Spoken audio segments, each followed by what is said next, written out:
नमस्कार। Breaking news में बड़ी खबर आपको बता दें कि बिहार में कैबिनेट विस्तार के बाद सम्राट चौधरी लगातार एक्शन मोड में नजर आ रहे हैं। जी आपको बता दें कि रविवार को आईएएस और आईपीएस अधिकारियों के तबादले हुए हैं। कुल 27 अफसरों के तबादले हुए हैं। इसके साथ ही आपको यह भी बता दें कि आज वीडियो कॉन्फ्रेंसिंग के जरिए सम्राट चौधरी एक बार फिर से डीएम और एसपी के साथ मीटिंग करेंगे और बिहार के कानून व्यवस्था को लेकर एक बार फिर से चर्चा होगी। तो इसी पे ज्यादा अपडेट के साथ मेरे साथ मौजूद है मेरे सहयोगी नवेंदु। तो सबसे पहले बात करते हैं सम्राट चौधरी की। तो लगातार एक्शन मोड में नजर आ रहे हैं और अफसरों के तबादले हो रहे हैं। देखिए, सम्राट चौधरी के आते ही बिहार में लोगों को लगा कि बहुत कुछ बदलने वाला है, और अगर सम्राट चौधरी परिस्थितियों को नहीं बदलेंगे, जो पहले से रवैया चलता आ रहा है, अगर उन चीजों पर एक्शन नहीं लेंगे तो फिर जो बीजेपी और एनडीए सरकार ने वादा किया है वो कभी पूरा नहीं हो पाएगा।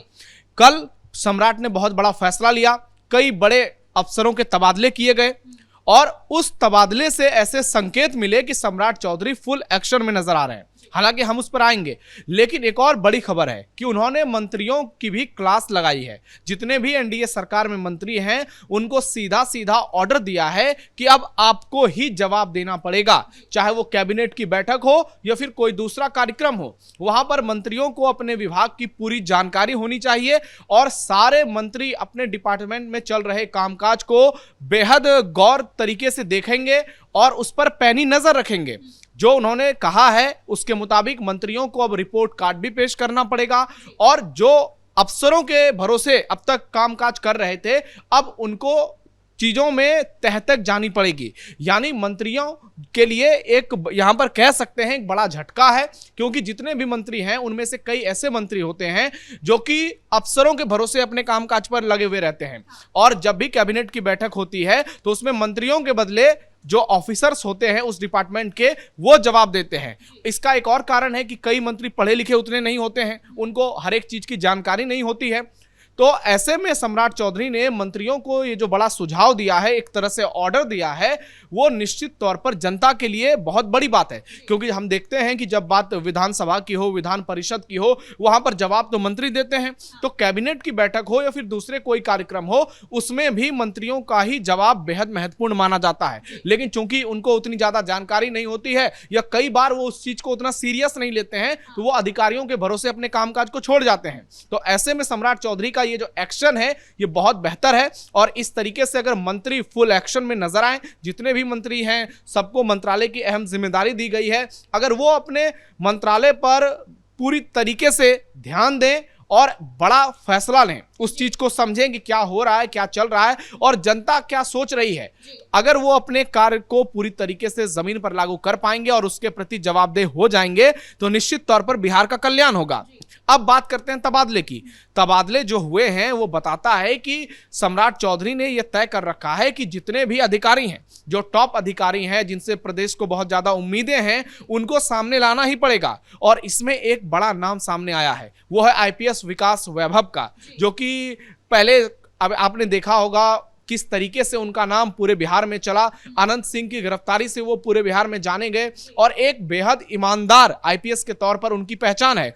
अब उनको मगध रेंज का आईजी बनाया गया है, यानी पुलिस महानिरीक्षक, और उनके हाथों में 5 जिलों की जिम्मेदारी दी गई है। यानी 5 जिलों की पूरी जो पुलिसिंग है उसकी मॉनिटरिंग अब आईपीएस विकास वैभव करेंगे, और उसमें गया जैसे भी बड़े जिले हैं, जहानाबाद है, अरवल है, तो अब विकास वैभव को एक बड़ा तोहफा मिला है। हालांकि कुछ दिनों तक वो सेंटिंग में गए थे और उनके लिए एक झटका था, क्योंकि उससे पहले वो डीआईजी रहे हैं, भागलपुर के डीआईजी रहे हैं, रोहतास के एसपी रहे हैं, और अब विकास वैभव को सामने लाना ये बताता है कि सम्राट चौधरी ने ये साफ कर दिया है कि जो बेहतर ऑफिसर्स हैं उनको सामने लाया जाएगा, क्योंकि विकास वैभव की गिनती बिहार के टॉप ऑफिसर्स आईपीएस में होती है। हालांकि वो उनके बारे में यह भी खबर आई थी कि वो जो है अब नौकरी से इस्तीफा देने वाले हैं। हालांकि यह मामला 2023 का है, कहा जा रहा था कि वो बीजेपी से चुनाव लड़ सकते हैं या अपनी पार्टी बना सकते हैं, लेकिन तब उन्होंने सीधे सीधे ये बड़ा ऐलान किया था कि वो समाज सेवा जो है राजनीति में नहीं रहते हुए भी कर सकते हैं, और इसीलिए उन्होंने लेट्स इंस्पायर बिहार का एक मुहिम चलाया है और उसमें कई बड़े लोग शामिल हुए हैं, और इसके जरिए वो लोगों को ना सिर्फ जोड़ते हैं बल्कि कैसे बिहार को बेहतर किया जाए इस दिशा में काम कर रहे हैं। और इसी कड़ी में विकास वैभव को गया और मगध रेंज का जो उनको आईजी बनाया गया है, ये एक बड़ा फैसला है, और इससे वहां के जो अपराधी हैं उनमें निश्चित तौर पर डर का माहौल होगा, क्योंकि विकास वैभव जब भी वो आईजी के डीआईजी के पद पर रहे हैं या एसपी के पद पर रहे हैं, आतंकवादियों के लिए, नक्सलियों के लिए वो काल बनकर रहे हैं, क्योंकि उनकी छवि हमेशा से एक दमदार पुलिस ऑफिसर्स की रही है और उनका नाम सुनते ही अपराधियों में भगदड़ मच जाती है। तो आने वाले समय में हो सकता है अगर वो काम बेहतर करे तो जल्द ही उनको प्रमोशन मिल सकता है। और इसलिए सोशल मीडिया पर लोग तो ये तक कहने लगे हैं कि विकास वैभव को आने वाले समय में बिहार का डीजीपी बनाना चाहिए। 6 साल बाद वो एक बार फिर से फील्ड पर लौटे हैं, तो अब ये अनुमान भी लगाए जा रहे हैं कि सम्राट चौधरी ने उन्हें एक बार फिर से इसलिए बुलाया है यहाँ पर ताकि वो जो भ्रष्ट अधिकारी हैं उनमें कहीं ना कहीं एक सीख जाए और वो भी समझे कि अब बिहार में एक्शन होने वाला है। देखिए, नीतीश कुमार के राज में जिस तरीके से अफसरशाही को लेकर सवाल उठाए गए, हमेशा यह दावा किया गया कि मंत्रियों की नहीं चलती, विधायकों की नहीं चलती, चलती किसकी है? जो ऑफिसर्स होते हैं उनकी चलती है। ब्यूरोक्रेट्स किसी की सुनते नहीं। और यही कारण रहा कि नीतीश कुमार की सरकार 20 सालों तक रही है, उसमें कई बार ऐसी शिकायतें सामने आई कि जिसमें यह कहा गया है कि मंत्रियों की अधिकारी सुनते ही नहीं है। तो इससे आप समझ सकते हैं कि अगर मंत्रियों की अधिकारी नहीं सुनेंगे तो फिर जनता के द्वारा जो भरोसा उन पर किया गया है वो उस भरोसे पर कैसे कायम उतर पाएंगे। और इसी अफसरशाही को खत्म करने के लिए बहुत सारे सवाल उठाए जा रहे थे। और अब जिस तरीके से सम्राट चौधरी का एक्शन नजर आ रहा है, आने वाले समय में आपको बिहार में अफसरशाही जो है वो पूरी तरीके से खत्म नजर आएगी। और अफसरशाही अगर खत्म होगी तो निश्चित तौर पर मंत्रियों के लिए, जो जनप्रतिनिधि हैं, उनके लिए एक बड़ा मौका होगा। आगे अगर वो आएंगे, अपने डिपार्टमेंट्स की जिम्मेदारी समझेंगे, तो निश्चित तौर पर इससे बिहार का कल्याण होगा। और ये एक नीतीश कुमार को एक बड़ा चैलेंज है, नीतीश कुमार को एक बड़ा झटका है, क्योंकि सम्राट चौधरी उनके नक्शे कदम पर चल रहे हैं, ऐसा दावा किया जा रहा है।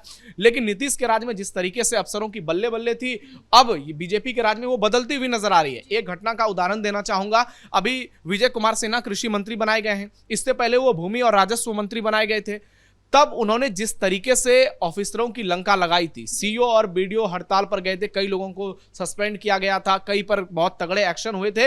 हालांकि उस फैसले को सम्राट चौधरी ने कुछ हद तक पलटा और विजय सिन्हा का डिपार्टमेंट भी बदल गया। लेकिन नीतीश कुमार के राज में जब भी ऐसी खबरें सामने आती थी, तब मंत्रियों का विभाग बदल दिया जाता था। चाहे राम सूरत राय की बात की जाए, राम नारायण मंडल की बात की जाए, जब वो राजस्व भूमि सुधार मंत्री थे, कई बार ऑफिसर्स के साथ तनातनी की खबरें आई। लेकिन नीतीश कुमार ने कभी मंत्रियों का साथ नहीं दिया, कभी जनप्रतिनिधियों का साथ नहीं दिया, क्योंकि अफसरों पर उनका बहुत ज्यादा भरोसा था। और इसलिए तेजस्वी यादव भी ये आरोप लगाते रहे कि बिहार में अफसरशाही है, यहां पर मंत्रियों की नहीं सुनी जाती, सांसद विधायकों की नहीं सुनी जाती, सिर्फ और सिर्फ अफसरों की चलती है। और यही कुछ चंद अफसर हैं जो बिहार को चलाते हैं। लेकिन अब इस बात को सम्राट चौधरी समझ गए हैं और उनको लगता है कि यदि जनता के बीच में और बेहतर तरीके से सरकार के कामकाज को रखना है तो मंत्रियों को आगे आना होगा, अफसरों के भरोसे नहीं रहना होगा। और अगर ये चीजें पूरी तरीके से जमीन पर लागू होती है तो ना सिर्फ अफसरशाही खत्म होगी, बल्कि जो मंत्री हैं उनकी भी जिम्मेदारी बढ़ेगी और उनकी जवाबदेही भी बढ़ेगी। और जो कामकाज, जो वादा किया गया है, वो जमीन पर और ज्यादा तेज गति से देखने को नजर आएगा। हालांकि सम्राट चौधरी जो लगातार इन दिनों एक्शन मोड में देखने को मिल रहे हैं, तो क्या इसकी वजह एक खुद नीतीश कुमार भी है? क्योंकि ये तो माना जाता है कि नीतीश कुमार सुशासन का राज था उनके समय में, लेकिन अब जैसे अब उनके लिए ये भी चुनौती हो गई है कि अगर उन्होंने अभी समय पर रहते भ्रष्ट अधिकारी या फिर अफसरों के खिलाफ कार्रवाई नहीं की तो उनकी छवि पर भी कहीं ना कहीं दाग लग सकता है। देखिए, भ्रष्ट ऑफिसर्स जो हैं, जितने भी अधिकारी हैं, ये लोग दीमक की तरह होते हैं। और हमने देखा है कि चाहे छत्तीसगढ़ हो, झारखंड हो, दिल्ली हो, कितने बड़े बड़े घोटाले सामने आए। और इसमें सबसे बड़ी भूमिका अफसरों की रहती है, क्योंकि उनके पास पूरी कमान होती है प्रदेश की, उनके सिग्नेचर से सारे पैसे आवंटित किए जाते हैं। तो ऐसे में अफसरों की जो भूमिका होती है, अगर वो मंत्रियों की सुनेंगे नहीं, तमाम जनप्रतिनिधियों की सुनेंगे नहीं, सरकार की सुनेंगे नहीं, अपने हिसाब से करेंगे, तो फिर यह संभव नहीं है कि कामकाज जो है वो बेहतर तरीके से हो जाएगा। लेकिन कुछ ऑफिसर्स भी होते हैं, आप देखिए वो जिस तरीके से काम करते हैं, वो जिस तरीके से एक्शन लेते हैं, तो उससे प्रदेश की स्थिति बदलती है। लेकिन हर डिपार्टमेंट में अफसरशाही, हर जगह अफसरशाही, ये लोकतंत्र के लिए भी ठीक नहीं है। क्योंकि यहां पर विधायक चुने जाते हैं, सांसद चुने जाते हैं, फिर मंत्री उनको बनाया जाता है, ये सीधे सीधे लोगों से जुड़ा हुआ है। और यहां पर सिर्फ अगर अफसरों की मनमानी चलेगी तो निश्चित तौर पर सरकार और ब्यूरोक्रेट्स के बीच में गैप आएगा और इस गैप के चलते विकास काम प्रभावित होंगे, फिर बड़े बड़े घोटाले होंगे। और ऐसे ही भ्रष्ट ऑफिसरों की अब लंका लगाने की बारी है और इसीलिए सम्राट चौधरी लगातार एक्शन मोड में नजर आ रहे हैं। और हो सकता है आने वाले समय में आप देखेंगे बहुत सारे अधिकारी निलंबित भी किए जा सकते हैं और उन पर बड़े बड़े एक्शन देखने को मिल सकते हैं। बहुत बहुत धन्यवाद नवेंदु इन तमाम जानकारी के लिए। तो कुल मिलाकर आपको बता दें कि बिहार में इन दिनों लगातार एक्शन मोड देखने को मिल रहा है। कैबिनेट विस्तार के बाद सम्राट चौधरी लगातार एक्शन में है। जिस तरह से हमने कल देखा कि एक बार फिर से आईएएस और आईपीएस अधिकारियों का तबादला हो रहा है। इससे यह अनुमान तो लगाया जा सकता है कि आने वाले दिनों में ये कार्रवाई और ज्यादा बढ़ सकती है। फिलहाल के लिए ब्रेकिंग न्यूज में इतना ही। देखते रहिए कैपिटल टीवी बिहार।